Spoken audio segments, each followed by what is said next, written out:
Hello guys, আসসালামু আলাইকুম। This is me Ahir ওয়াসির। আজকের ভিডিওটা হলো আমি কলেজ শেষ করে আমার ফ্রেন্ডের সাথে মন্দিরে গিয়েছিলাম। মন্দিরে যাওয়ার আগে কি কি করেছিলাম এই সব কিছু নিয়ে আজকের ভিডিওটা।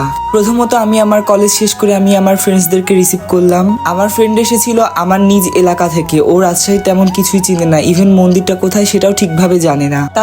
তারপর আর কি আমি আমার ফ্রেন্ডসদেরকে নিয়ে একটা অটোতে উঠে গেলাম। আমি যখন বের হয়েছিলাম তখন অলমোস্ট 10টা-11টা বাজে। তো সেই সময় আমার ক্লাস শেষ করে আমি আমার ফ্রেন্ডসদের সাথে জয়েন হয়ে গিয়েছিলাম। যেহেতু দুপুর সময় অনেক গরম ছিল তাই অটোটাই বেশি আমরা সিলেক্ট করেছিলাম। তারপরে একেবারে বাজারে আসি। বাজারে এসে আমার ফ্রেন্ড বলতেছিল আমার মিষ্টি লাগবে। আমি বললাম মিষ্টি দিয়ে কি করবি? ও বলল আমি আমার ঠাকুরের নামে প্রার্থনা করেছিলাম, তাকে মিষ্টি ভোগ দিব। ওদের ধর্মে এরকম রীতিনীতি আছে, ভোগ দেওয়া বা মানত করা, আমাদের ধর্মে যেটাকে বলে। তারপরে মিষ্টি কেনা শেষ হয়ে গেলে আমরা তিনজন মিলে একটি রিক্সা নিয়ে সোজা চলে আসি মন্দিরের কাছে। আমার বন্ধুকে আমি মন্দিরের কাছে পৌঁছে দিয়ে আমি চলে গেলাম অন্য একটি জায়গায়। মন্দিরে আমরা কেন গিয়েছিলাম না জানেন? কারণ তাদের ধর্মে একটা রীতিনীতি আছে, মাছ মাংস খেলে সেই মন্দিরে প্রবেশ করা নিষেধ। তো আমরা যেটা নিষেধ আছে সেটা কখনোই করব না।